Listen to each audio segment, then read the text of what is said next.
a todas las personas y a todos los que nos hemos ido conectando a este ciclo de conferencias. Les agradecemos mucho su participación. Medición de infraestructura es el tema que estamos tratando. Tenemos el día de hoy, como pueden ustedes, Statistics Canada, Scott Weil y el moderador Gerardo Leiva Parra. We're going to change into English because this conference will be in English. So thank you very much to you all. I'm just saying that good morning. We're having this conference today in the cycle of conference infrastructure measurement with Scott Weil from Statistics Canada and Gerardo Leiva as the chair of the session. So I give you the floor. Thank you very much for you all. Gracias, Ricardo, y gracias a todas y a todos por su presencia en esta conferencia. La conferencia está anunciada para presentarse en inglés, entonces vamos a hablar en inglés la mayor parte del tiempo. Scott, thank you very much for being here. It's a pleasure for me sharing this session, the last of the series of 11 sessions on measuring infrastructure that we have had during this seminar, virtual seminar, let's call it like that. And the first session, I should say, that was devoted to showing some elements of the Canadian experience. And this 11th session will also be directed to show some other elements of the Canadian experience. I think the example of that Canada has presented us during all this series of talks is very, very important. If we see the hub in which the Statistics Canada presents the information on infrastructure, it's quite impressive. I hope someday we here at INEGI can have something similar to that.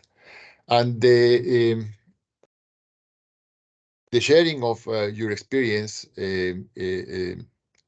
is Scott is very relevant. We are evaluating the best way of coming to put together a system of information on infrastructure.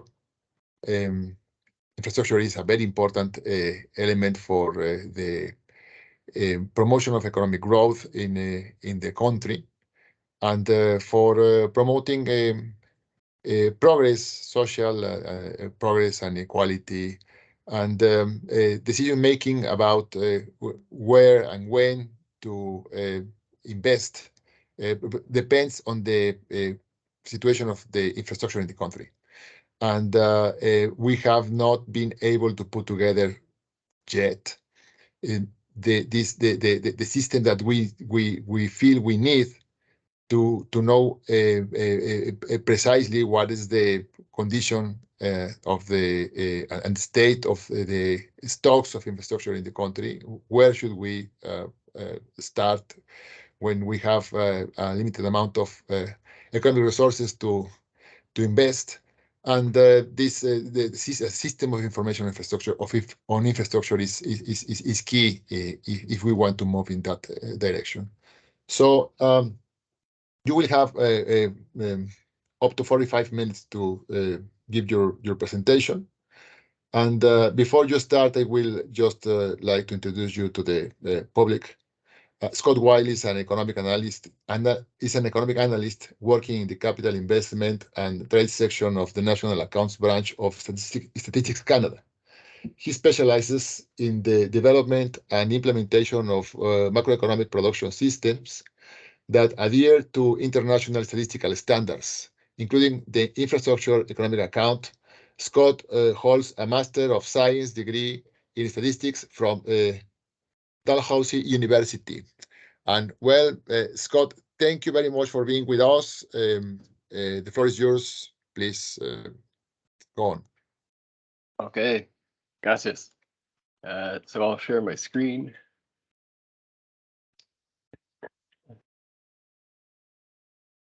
Okay, so as mentioned, this presentation will be kind of a continuation of the one given in September by my colleague Hasina Rasada on the infrastructure economic account. So I will go over some of the background information of the account itself and how it's compiled, some of the source data, and how estimates of investment and depreciation and net stock are arrived at. But the focus will be then on measures of average age and remaining useful life, and the methodology that we use to calculate these estimates. And I'll go through an example. So it'll be a bit more technical than the previous presentation. So the infrastructure economic account is organized using a statistical framework that is consistent with the Canadian system of national accounts. And this allows data users to analyze the infrastructure-related estimates in the context of economy-wide measures such as investment, GDP, and national wealth. Some of the key indicators that come out of it are the proportion of infrastructure investment as a percent of total investment in the economy, and the value of the stock of infrastructure as a percent of total stock of non-financial assets. So the account itself is organized by geographic area, of which we have 13 provinces and territories, by sector. So we have private and public sector, as well as 20 industry groupings. And then it's organized by asset. So we have 47 asset classes and 12 aggregates of these 47. And then also by function, which is really an attribute of the asset category. So it originates from the classification of the functions of government, and they represent the primary purpose for which an asset is used. So for example, we have under institutional buildings, we have an asset category called schools, colleges, universities, etc. And this asset class is assigned the function education because these buildings support the delivery of education services. So this allows data users to look at all of the estimates from both a physical asset category perspective as well as a service delivery perspective.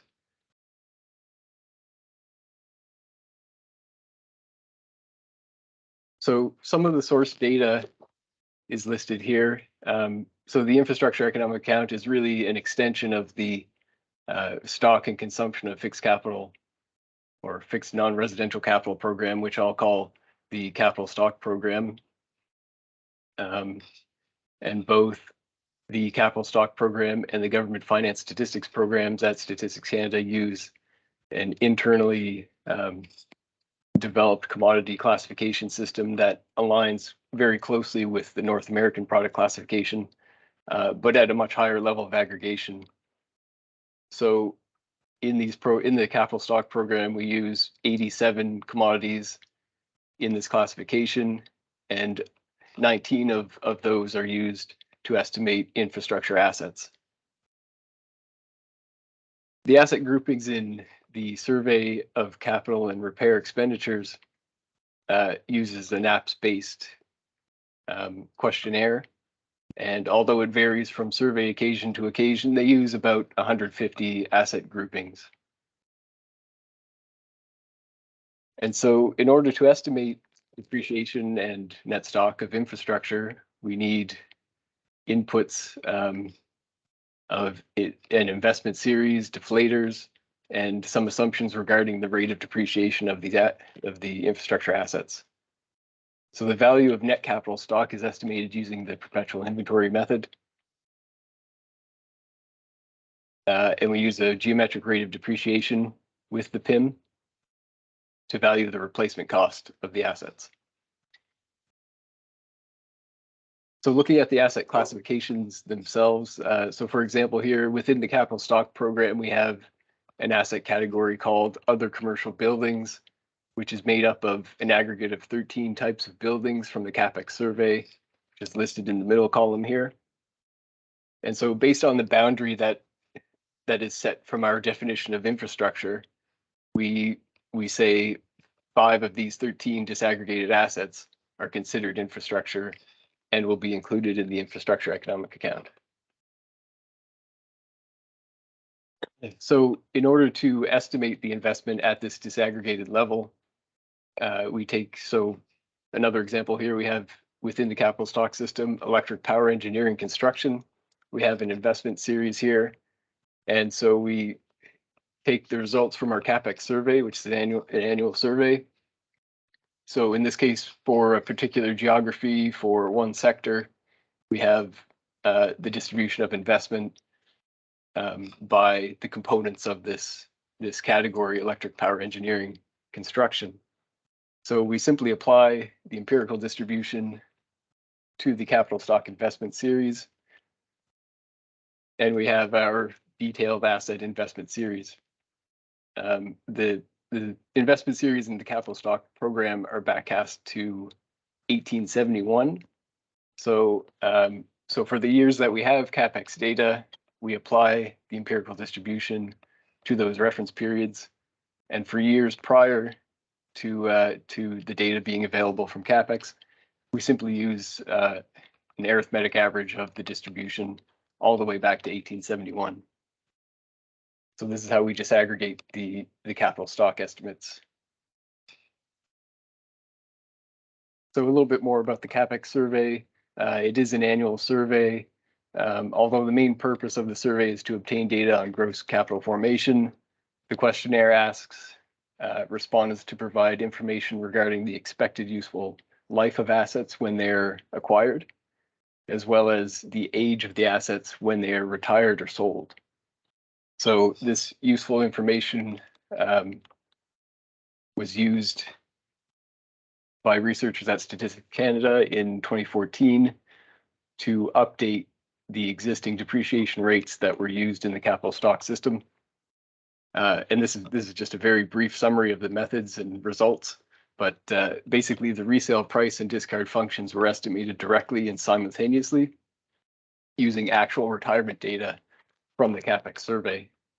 So parameter estimates obtained using maximum likelihood estimation were used to then estimate the declining balance rates and expected useful service lives of the assets, and a subset of the assets are listed here with the expected service lives. So the results from this paper have been used in both the capital stock program and in the infrastructure economic account.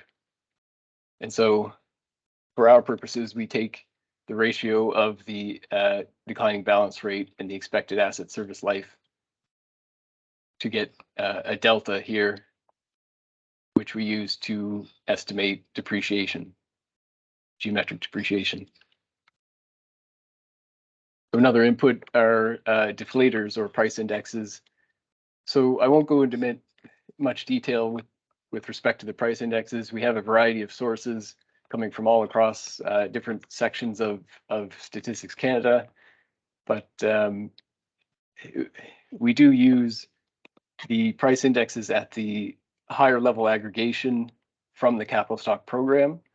So we appreciate that it introduces the potential for bias due to the heterogeneity in the asset classes, but at the moment this is how it's done. It could be an area of future development. So once we have all of our inputs, the PIM can be expressed in real terms, basically as the previous period's real net stock plus new investment less depreciation. And so here we have the delta from earlier, and we assume that on average the investment is or the assets are put in place in service mid-year because we don't have more information about when these assets are put into place from an annual survey. So we assume it's the midpoint of the year in this case.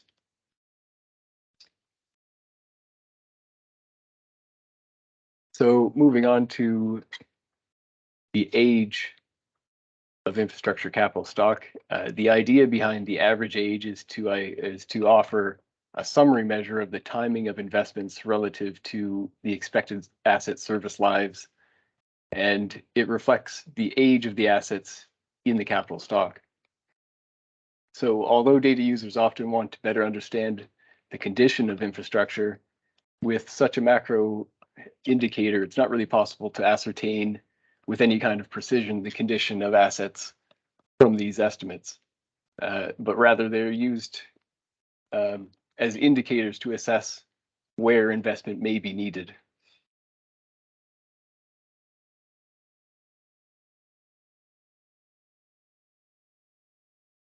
So to produce average age measures, we start again with the investment, a deflator or price index.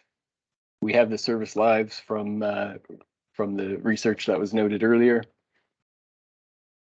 And we need some assumption around the rate or the pattern with which stock is retired from the time it's initially put in place. So we use an iterative process to calculate gross stock and age weights. And these values are then used to calculate average measures of age based on the timing of investment. So in words, basically the process is we have our real investment series, we initialize a gross stock using that, we calculate discards using a discard function, we remove the discards from the initial stock, then we use our price index to reflate the gross stock, calculate our age weights, and then aggregate. So I'll go through an example, but basically that's the process. So the service life is the amount of time that an asset is expected to be productive. Of course, some assets do not fulfill their expected service lives, while others might surpass them. This could be due to differences in quality or maintenance schedules, environmental factors, and so on. So this is accounted for in the discard function, which assumes that the probability of an asset to retire or be discarded from the stock is based on a truncated normal distribution with a mean equal to the expected service life and a variance of 1/2 the mean service life. So this distribution is truncated to ensure that retirements occur after the initial investment and not before, and within a realistic time frame afterward. The gross stock is an accumulation of past gross investments with yearly deductions called retirements or discards of the value of the assets which cease to exist in that year. So this measure of the capital stock assumes that the efficiency of the assets remain constant over its entire service life. So the concept of gross stock here is meant to reflect the replacement cost of the assets. So in the image here on the right, we have an example of this discrete normal distribution truncated for a service life of 40 years. But for the purpose of an example, I'll go with something simpler. So we'll go with L equals 4 years.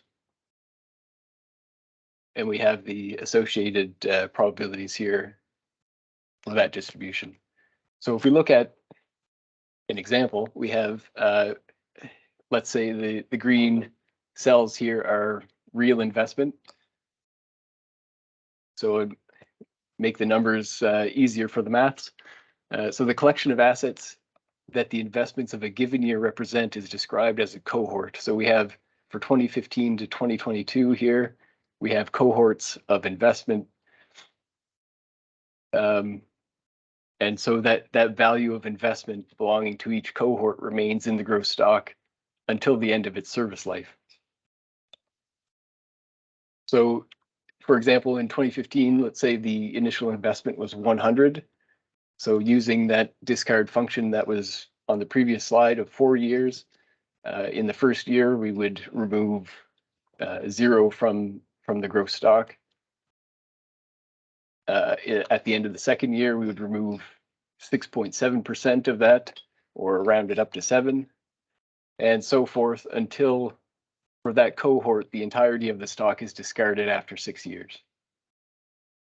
And so we can continue that pattern for each cohort. And so we have our calculated discards for this asset. So then we calculate the cumulative difference within each cohort to obtain the gross stock for each cohort. And then we reflate that using our price index. So now we have nominal gross stock. And then if we take the column sums, in this case, we would have the nominal gross stock from 2015 to 2022.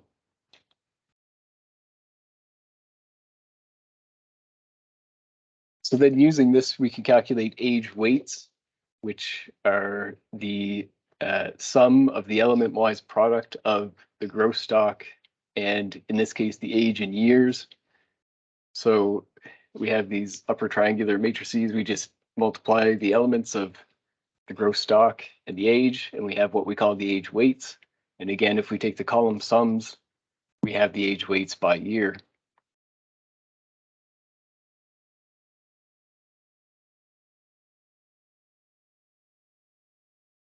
And then to calculate the average age itself, we take the ratio of these calculated age weights to the nominal gross stock. And so you'll see here for 2015 to 2022, in the first year, the initial investment, the estimate is undefined. There are no age weights. So starting in 2016, we have 0.29 as the average age of that stock. And then if you look at the plot, you can see that in 2017, there is no investment. So as you might expect, the average age of the stock increases. And then in 2019, there's a relatively large amount of investment. The average age drops.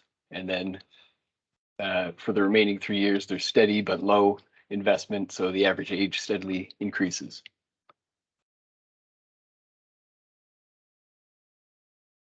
And then using this average age, we can calculate another measure, which we call the remaining useful life ratio, which is a relative measure. And although it is possible for this to be negative, for this economic account, we force the minimum to be 0. So it's between 0 and 1, and it indicates the percentage of stock in that asset class that remains productive. So of course, the greater the ratio, the more useful life remains in the stock. And we just have it plotted here with the example data from before. And then in order to aggregate this measure, we take the weighted average service life, and it's weighted using the nominal gross stock. So let's say we continue that example. So our previous asset was, let's say it's asset A, has a service life of 4 years, and we have the values from, I think it was reference year 2022, and we have 3 other asset classes. So we take the relative importance of the gross stock to calculate a weighted service life on the far right column here. And we aggregate the age weights and nominal gross stock across these 4 asset classes, take the ratio of the 2, divide by the weighted service life, and then we can calculate our remaining useful life ratio for this aggregation of assets.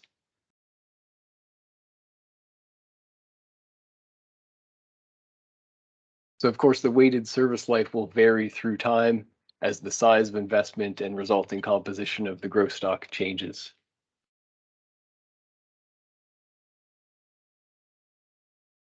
So if we look at some actual results, we'll see here we have 2 asset classes.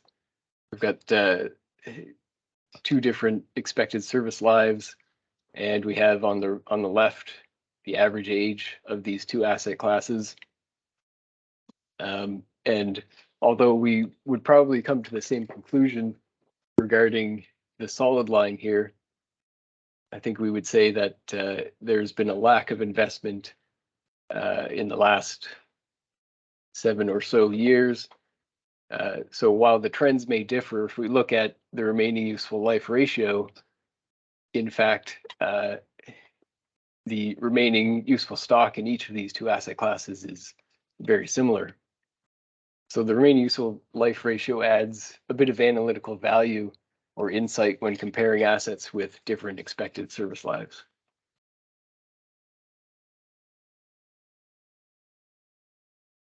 So it also allows data users to examine trends in investment across different dimensions in the data. So, for example, here we have aggregate asset categories that are found in the infrastructure economic account. But this could also be done using the function or the sector or industry, or indeed geography.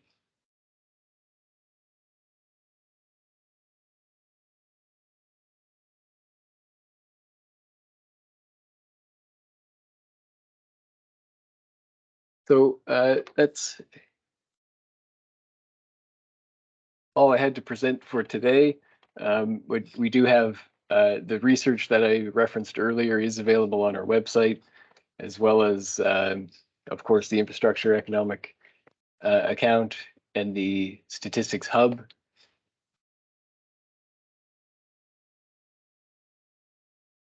So if there are any questions. Thank you.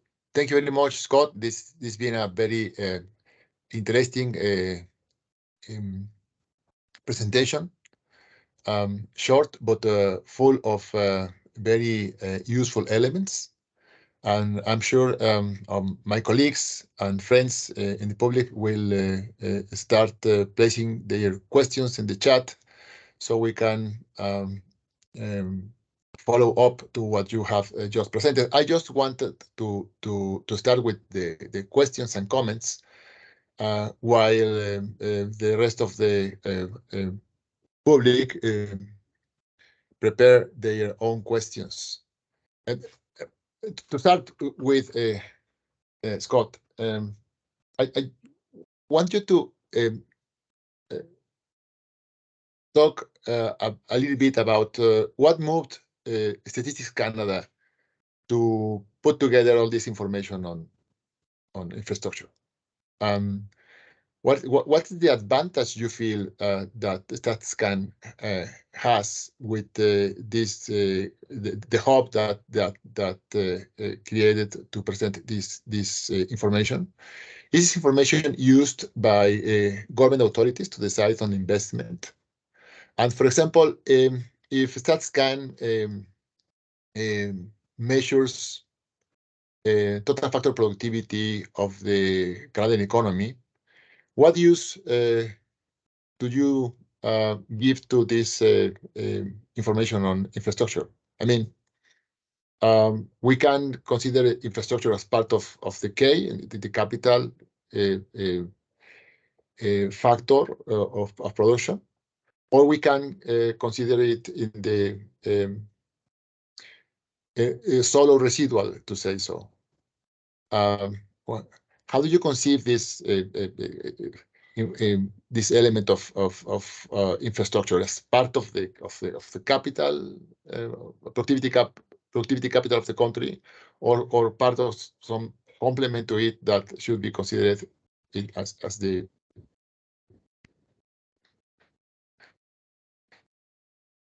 So I guess the driver for this account, I guess, was. Do you have some comments on this? Yeah, so I think the first point, I guess there was kind of a data gap in terms of infrastructure that was identified years ago, and so I guess that was really the driver for the initial development of this account. although we do have some infrastructure specific surveys, there wasn't really a clear definition of infrastructure or delineation of infrastructure within the national accounts. And so that was really that fact that was driving the decision to create this account. And I guess the second part about the hub, the infrastructure economic account hub, was really, I guess, the easiest way for data users to consume the volume of information that came out of this account. I guess because it is a disaggregation of an already large set of data, that was just a natural progression to make it more digestible online. And then I'm not sure if my colleague Hasina is on the line, if he has anything to add. I'm not entirely sure how to respond to the third question on productivity. Yeah. So for the question about the productivity, the capital stock program is one of the main input used in the calculation of the multifactorial productivity by one of the division at Statistics Canada's Economic Analysis Division. And as Scott mentioned before, the infrastructure is a subset of this capital stock. So the infrastructure stock is a subset of the capital stock. That means that, yeah, they are included as a productive capital in your multifactorial productivity estimates at Statistics Canada.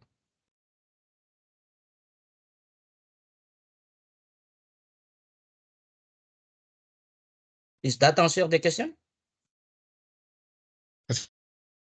Yeah, thank you. See the presentation. See, when we see the presentation, we see a number of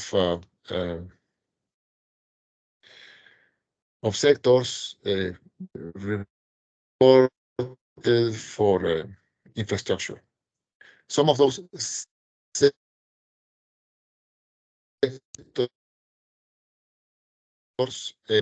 included as economic units in the economic censuses, for example.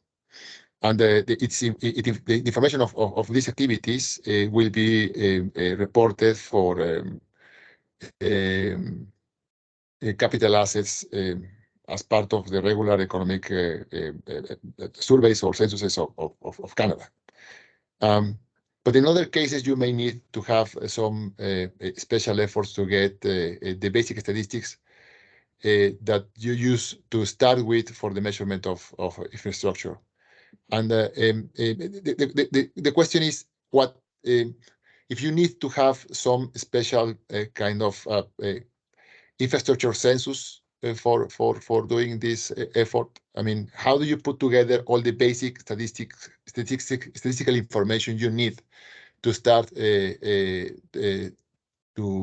the series that you are showing us? For example, did you have to carry out a very large survey or a census on infrastructure at the beginning of the series, or how did you manage to get the information on the situation of the conditions of the infrastructure assets of the country at a given moment to start with the series?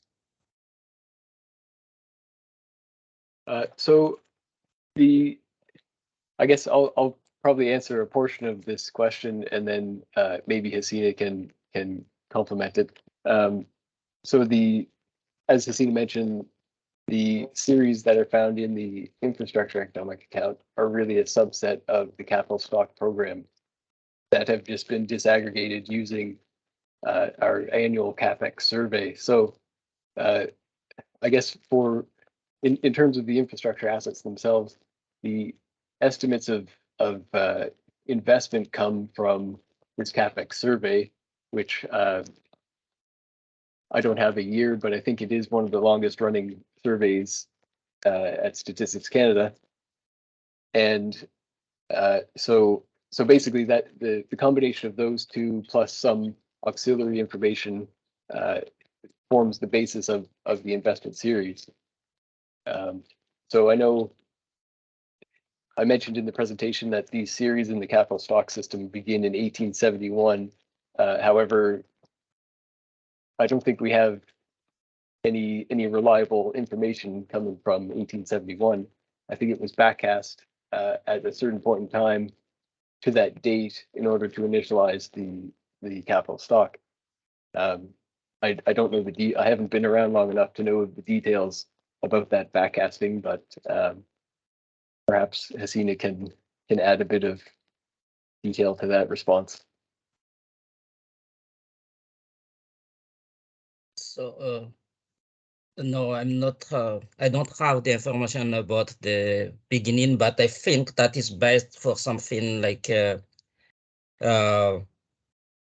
don't know if it's census or something at that moment, but no, I'm not sure how the 1871. Thank you. But Brenda is here, so maybe she has.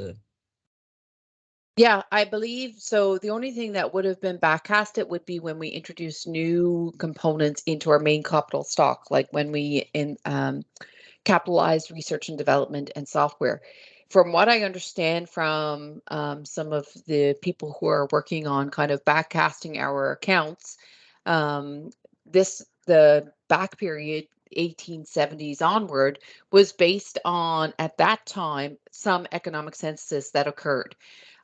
They were infrequent, and we don't know if they had full coverage for all of Canada, because Canada is quite massive.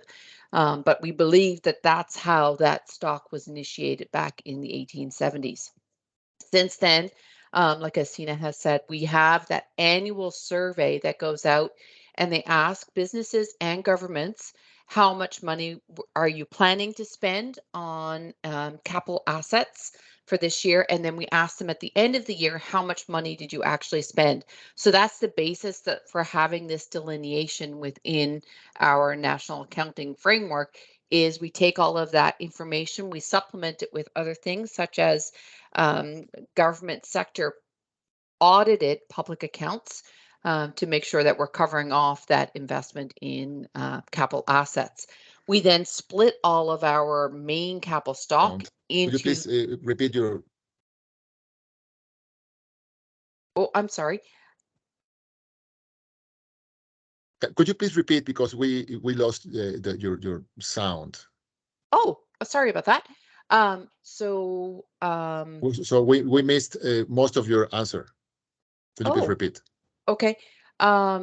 So what we have from 1870 onward, from what we understand from people who work on backcasting our accounts, is that this would have been based on infrequent economic censuses at the time. We do not know the coverage of those censuses or the reliability of that information. We have used that in the capital stock program since the beginning of the capital stock program. So we cannot state as to the reliability of that information, but we do think that at some point it was based on reported capital acquisitions. Since the 1980s, we have an annual survey that goes to our businesses and our government sector and asks, how much money do you plan to spend on capital acquisitions in the coming year? After that year, we go back and we ask, how much did you actually spend? So that is the basis for this delineation for the infrastructure economic account. We also use government public accounts, so audited public records for the government to confirm that we are fully covering how much they spend on capital acquisitions. And then this infrastructure economic account is a subset of that, just for the infrastructure assets. As Scott had said, we developed a definition of what would be an infrastructure asset, And we did this in consultation with other groups such as the OECD to develop a comprehensive definition of what would be considered infrastructure. So we disaggregated the information in our main capital stock program to develop this infrastructure economic account. Excellent. Thank you very much. And we have some questions from the audience. We start with this one from Fausto Hernandez. He says, thanks for your wonderful presentation, Scott. How did you determine the initial year for your estimation? Was it 1981 in electricity because of data availability? I guess you have said a little bit about this, but please, if you can give us some extra information, we will appreciate. Yes, so the series that was on this slide, I think, began in 1981. However, the investment series from the capital stock program, some of them anyway, begin in 1871. So these are the backcasted series that are used in the estimation. So that's our starting point. So for all of the series within the infrastructure economic account, the starting date is the same as that for the capital stock program. So it's 1871. Okay. However, we don't, for dissemination purposes, we don't publish that back period. So I believe it starts in 1981. That's because you don't feel that those first 10 years are solid enough to present to the public. That is a part of it. Yes, I think for the majority of the national economic accounts, the starting year seems to be 1981. So that was kind of our target for dissemination. Cool.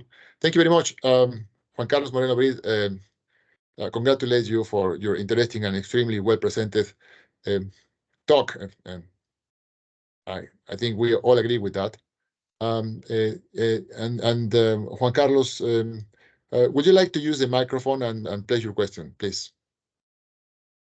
Thank you very much, Gerardo, and congratulations, Scott, and your team. Fascinating work that you have carried out and presented, and very didactic, pedagogical. Wow, it's infrastructure 101 for people like me. Thank you very much.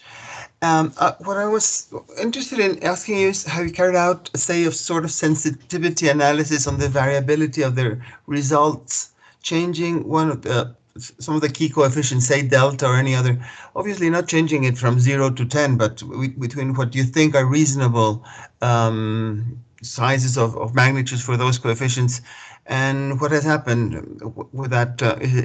Are your results robust, or if you change a little bit one of the deltas or the other coefficient, I don't remember whether it's a lambda, whatever, do they change very much? That's one question. And the other is, when your team presented the results for each of those sectors, have you been fortunate enough to contrast that information with, say, economists, government officers, whatever, who work on those particular industries or activities? For example, your estimates of the capital stock in the energy sector, when you show them to economists and government officers that are experts in energy, not on the infrastructure, but do they say, wow, this is really very useful? Oh my God, what are you doing? This doesn't sound in any ways reasonable. And my last question is, all this very valuable work that you are doing, how is it integrated in Canada's planning commission or finance, or is it just a very beautiful ornament for the tree that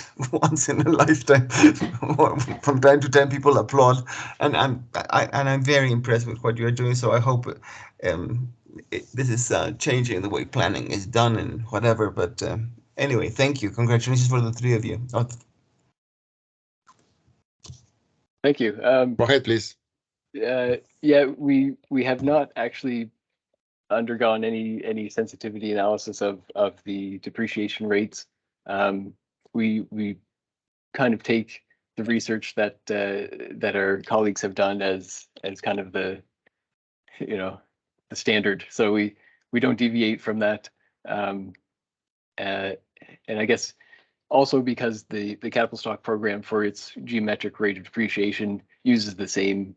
I'm actually not sure whether the capital stock program has undergone any kind of analysis regarding that rate of depreciation. I would have to ask Hasina about that. But as for this economic account, we haven't. We just take the depreciation rate as it is and apply it. I don't know, Hasina, if you have any insight. Yeah, so for the capital stock program, because it's like empirical results from, using, I think, about 50,000 records to come up with those estimates of the depreciation rates. And that is like the body of the CAPEX survey Statistics Canada, that you have this long time series at micro level, at firm level data, establishment data. And with those information, I think it's like reasonable to just to stick with the value from that research. And up to now, there is already like 3 updates of so 2 updates of the original research, and the result seems to be very robust. They don't change a lot.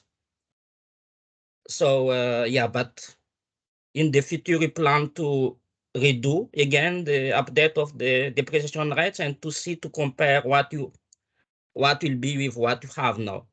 It would be interesting to know those results. Thank you.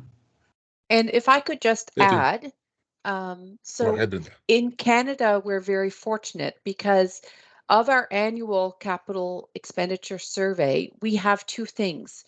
We ask them when they're buying an asset, so when they're acquiring something, how long do you think that asset will last?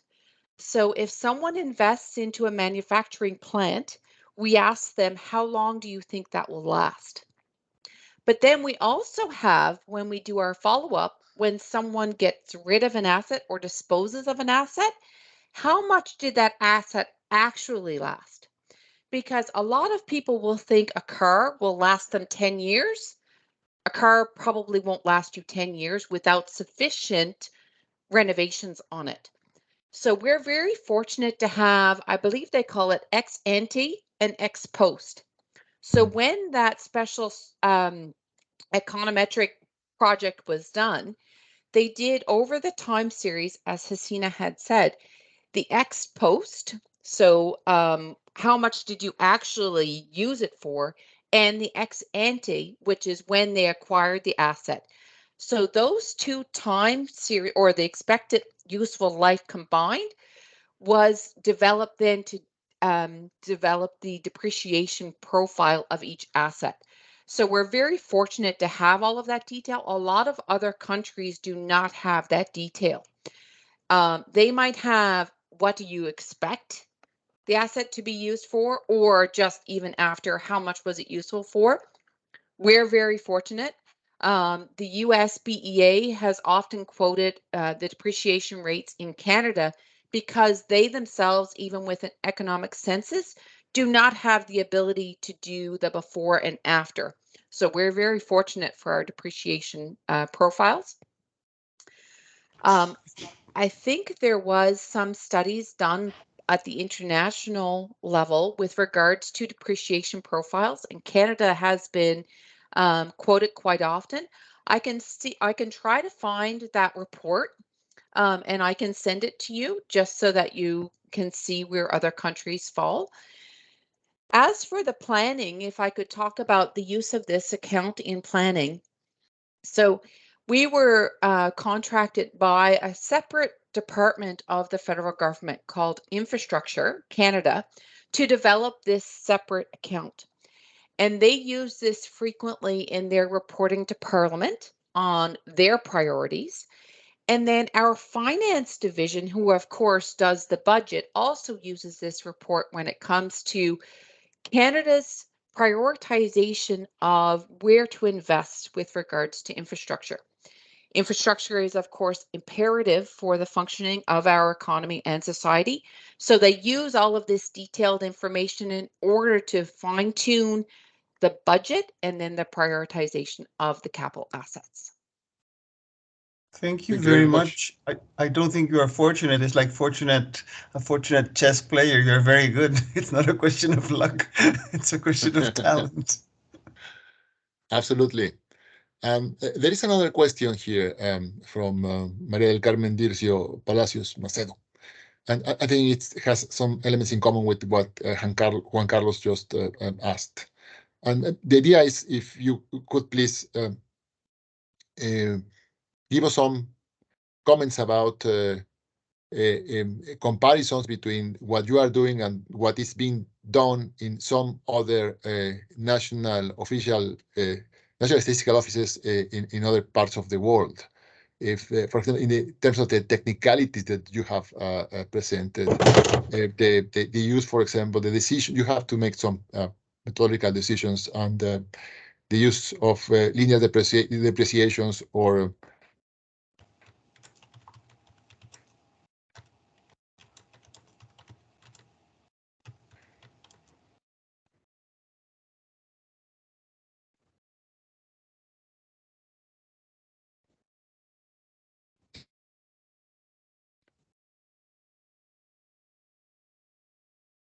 I think Gerardo froze. Why not he, but the screen? again, and Oh, it did what are freeze. the Gerardo, se congela tu pantalla y la voz. Oh, okay. So perhaps you can hear me better now? Yes, No, we hear you cannot. better. Yes. Yes. Yes, it's better without Okay, so the image. so the some comments about the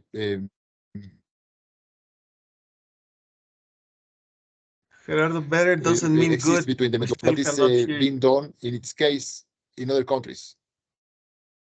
Okay. So, Ricardo, ¿podrías comentar sobre la pregunta de María del Carmen Dircio Palacios, por favor? Porque creo que no me escuchan.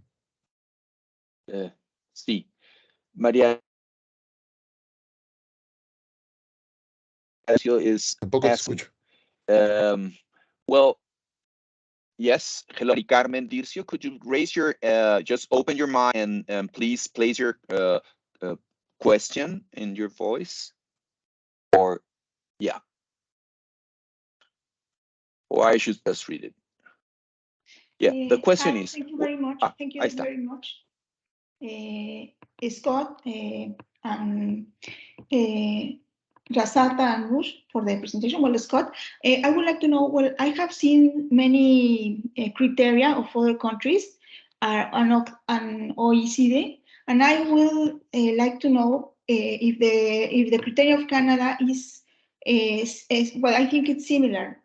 I think you follow the criteria of other countries, but sometimes, for example, in the UK, I saw that they use linear depreciation rather than geometric for some concepts, or the retirement function, no? The retirement, if there's a delay retirement function.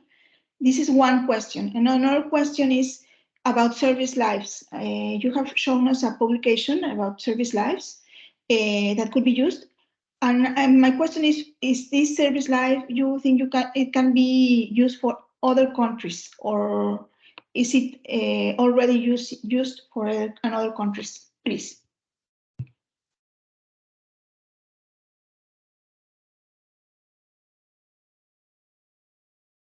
Yeah, I know that there has been some research done comparing service lives between countries, but I'm not. I am unaware of other countries using these particular service lives and depreciation rates. I don't know if Sina or Brenda, you have any other information on who's using other countries' depreciation rates? I think that was one of the starting points for Statistics Canada to do all of that work, measure or doing an economic calculation of that ex ante and ex post useful life. It's because a lot of countries were using another country's depreciation rate. And it was this circle of one country borrowing from another country rather than actually based on empirical evidence. So I think that was why back in 2012, maybe, Statistics Canada did initiate that big project to track that through time to come up with an estimate. I'm trying to find some of the information. I was participating in a UN OECD group back in, I think, 2015 with regards to the measurement of capital. I will try to find that document and I will put it in the chat and you can take a look at it. But I do think that was one of the reasons why Canada did that work, to make sure that we have a robust estimate based on empirical evidence. Okay, thank you very much. Thank you very much. María del Carmen, tienes una otra pregunta aquí adelante también. ¿Ya se atendió con esto que nos planteaste o quieres expresarla? No, ya la planteé. Ya la planteé, sí, muchas gracias. Okay.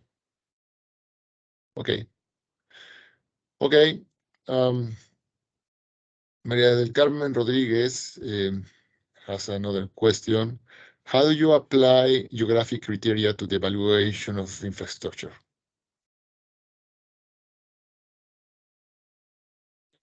Can you hear me? Yes, is that sorry, the geographic? So the question is, how do you apply geographic criteria to the evaluation of infrastructure? The geographic criteria, I'm assuming that would be, I guess it is related with the first about Scott in the geographic representation of infrastructure. Oh, okay. So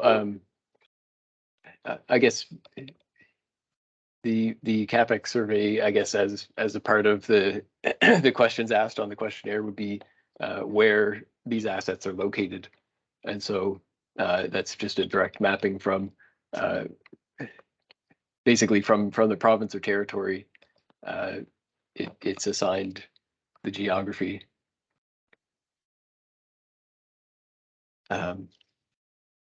There, at the moment, that's the finest level of geographic detail we have are provinces and territories. But I'm not sure if that answers the question.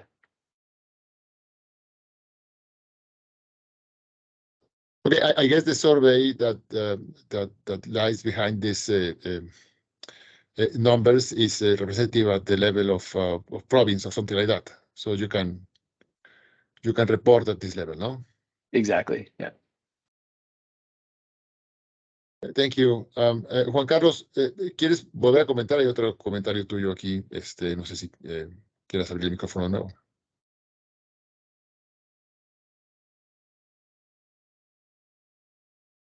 Juan Carlos.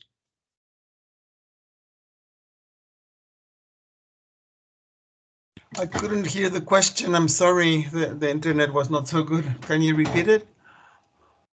Juan Carlos, you have another question here about the estimates of capital stocks and useful life and age. You want to comment? Well, yes. Whether you would accept me as an intern for 3 weeks, and I'll be very happy to pay for my own expenses. Not all the expenses, but part of the expenses. Yes, I'll be very happy to do so. I suppose the depreciation of the infrastructure there wouldn't be very, very high given my presence, but maybe it will increase. I don't know. Thank you very much. I'm very, very impressed by your talent and your generosity. And Brenda, I look forward, to receive the information. And Hasina and Scott, I mean, wonderful. Great job. Congrats. Thank you, Gerardo. No, thank you very much. Okay. Okay. So we Gerardo, have, they didn't answer. They didn't say yes. They didn't say no. So anyway, we'll see. Are you accept? Okay. Do you accept Juan Carlos as your intern and Juan Carlos and me as your interns for next year. We're overqualified, but we'll work very hard. Thank you very much. Ricardo Rodriguez says the infrastructure economic account is geographically done by province. As I understood from your presentation, do you have infrastructure information on a more local basis? For example, by city, community, in this or another government statistics? At the moment, we do not. It is just province and territory. Thank you. And the second question is on assets criteria, communication networks. You have cables and lines, optical fiber, transmission support structures, and other communications constructions. So who provides you with such information? Is there a geographical mapping or location of such infrastructure? Who provides you with that information? And what does transmission support structures include? What does other communications constructions include? I mean, the list of questions is large. Would you like to start with this first Yeah, so set of questions? in terms of what specific products are included in these asset categories, so the survey is based on the North American product classification. So if you look at any of those asset categories, you can see which examples of which products are included in those categories. So that in theory, those should be the products that are included in these categories that we present. Okay, so at the end, this is the North American industry classification system that lies behind these definitions, Yes. no, of Yeah. industries. Okay. So another set of questions is who provides you with such information? I think it's about the basic statistical information that you are using, and you have commented that this is basically a survey, isn't it? Yes, yeah. So the bulk of the data comes from the capital capital expenditure and repair survey. Okay, thank you very much. And Clara Luz Alvarez mentions that the infrastructure economic account is geographically done by province, as I understood from your presentation. Do you have infrastructure information on a more local basis? I mean, I have already commented about this. Okay, I think this is repeated. Okay, ¿hay más preguntas en el público? ¿Alguien que quiera hacer uso del micrófono? Porque creo que la lista de preguntas Clara ya Luz. se ha terminado. Clara Luz, adelante.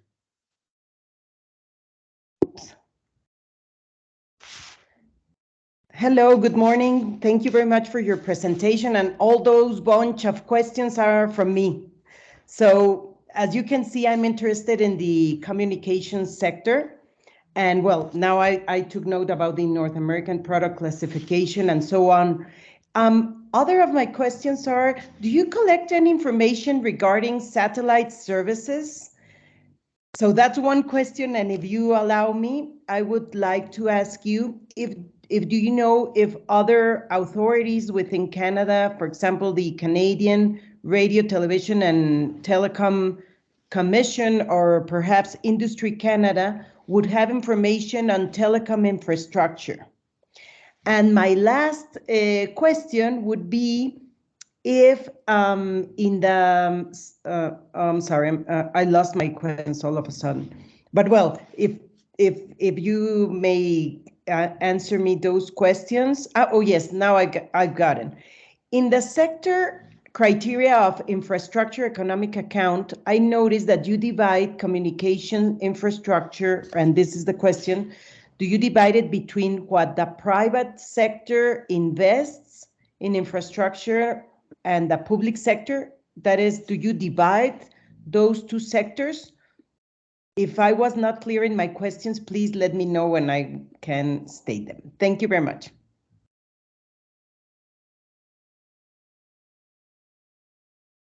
Okay. So as far as I know, we do not collect information specifically on satellite infrastructure. I guess it at the time it fell outside the boundary of what we considered infrastructure. I'm not familiar with which department might have that information or have it publicly available. So that's as far as satellites and other infrastructure like that. So for the investment for I forget which category of asset you mentioned, but basically the there are a few data sources that we use to delineate private and public investment, but this is one I guess area of the account that's we've received a lot of questions about because of the nature of the investment. It is often difficult to attribute that investment to the appropriate level of government. And so that we do get a lot of questions about that, especially specific projects that may or may not show up in the account under, municipal or local or higher levels of government. But I think, Hasina, the majority of this data comes from CapEx again, but then it's there's a layer that's applied in the capital stock system from the government finance statistics. Is that correct? Yeah, but so our government data is from the government financial statistics. So that is cover the federal government, municipal, and for the provincial one, you rely more on the CapEx data, so the CapEx survey.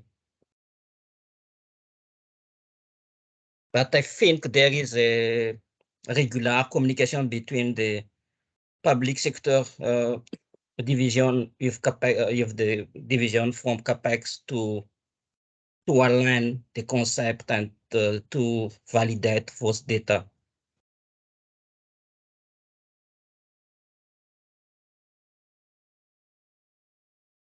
Clara Luz, ¿tienes más preguntas? Thank you very much, Clara Luz. Thank you. Okay, we have another question from Ismael Aguilar Barajas. Thanks for this very illustrative and useful presentation. I have a couple of questions. Ismael, ¿quieres usar el micrófono para que no lo tenga que leer yo? Tal vez puedas darnos más detalle. Sí, claro. Thank you very much for this presentation, Scott, Brenda, and Raj. Very illustrative, very useful. Just a couple of questions. How many people work in your office? And if you have an idea of the annual estimated budget for the operation of your office?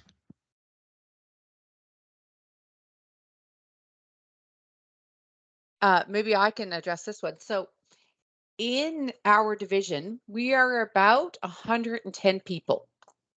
However, in our division, we are responsible for the quarterly estimation of national GDP, the quarterly estimation of the financial and wealth accounts, the quarterly estimation of national labor productivity, the quarterly estimate of industrial capacity utilization rate program, and then all of those programs on a provincial territorial space on an annual basis. On top of that, we have about 10 separate economic accounts or satellite accounts. So it's very hard to actually delineate any budget or personnel directly and solely for the infrastructure economic account. We are a very integrated division with a lot of programs and a lot of releases. We are also dependent on, of course, the people who run the survey, such as the group that runs the annual capital expenditure and repair survey. So although it's 110 people, we have a significant number of programs that we manage at the same time. Justin has seen a section. I believe there's 10 or 11 people, and he is responsible for the estimates of trade, the estimates of gross fixed capital formation, the capital stock, the consumption of fixed capital. I could go on and go on just in his section. So it's very hard to specify how much is actually just for infrastructure. Hasina, did you want to add? Thank you very much. Thank you. Scott, I would like to go back to your presentation in the slide in which you talk about depreciation rates. You mentioned that there are two equations estimated jointly, the resale price and the discard function. And then you say that you estimate the declining balance using the declining balance rate using this information. How do you exactly estimate the declining balance rate? Yes, that'd be something I can't answer without digging into the research. I would have to refer you to the actual paper that demonstrates how that is done.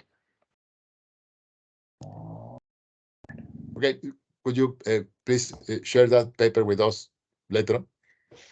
Yeah, it's actually at the final slide.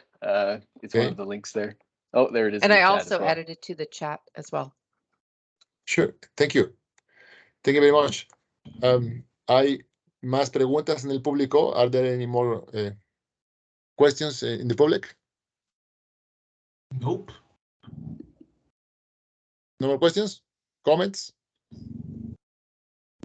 Okay, well, it seems it's been a wonderful presentation and a very interesting session of questions and answers. And this is the last, as I mentioned at the beginning of the meeting, the last of the series of 11 talks about infrastructure that we have held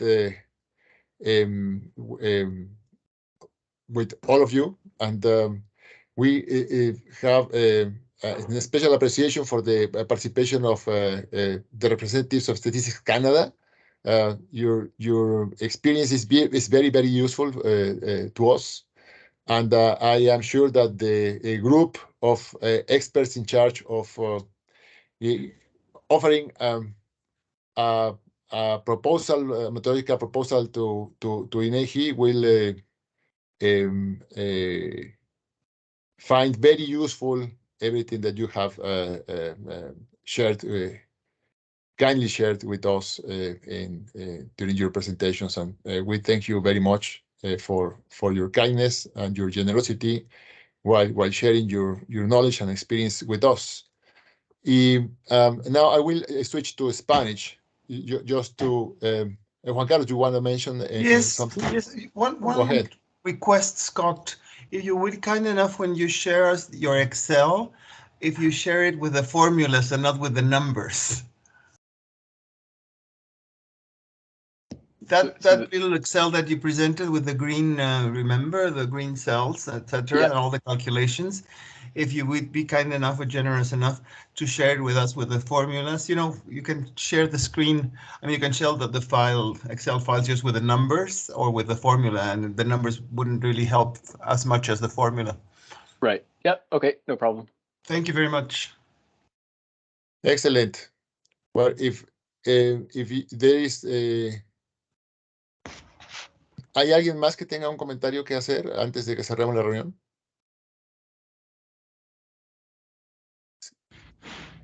Is there anyone else willing to make an additional comment before we close the session?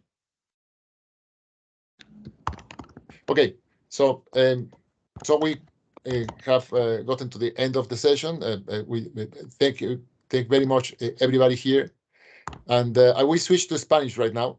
Solamente para decirles que les agradecemos mucho la presencia a quienes han seguido este seminario virtual, que pensamos que este trabajo de pensar en términos de cómo medir la infraestructura en México es un trabajo que realmente vale muchísimo la pena, que tenemos grandes expectativas en el resultado que el grupo de especialistas que se integró para este fin, pues nos estará ofreciendo en unos cuantos meses más.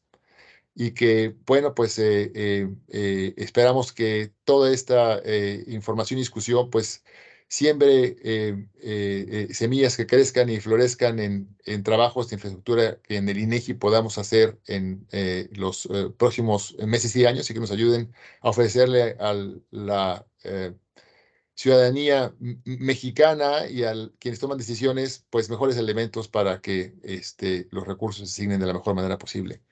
Muchas gracias a todas y a todos, y nos vemos pronto. Excelente día. Thank you very much to everybody, and have a very good day. Happy weekend. See you soon. Thank you. Thank you. Thank you Congrats. very Bye. much for all your kindness.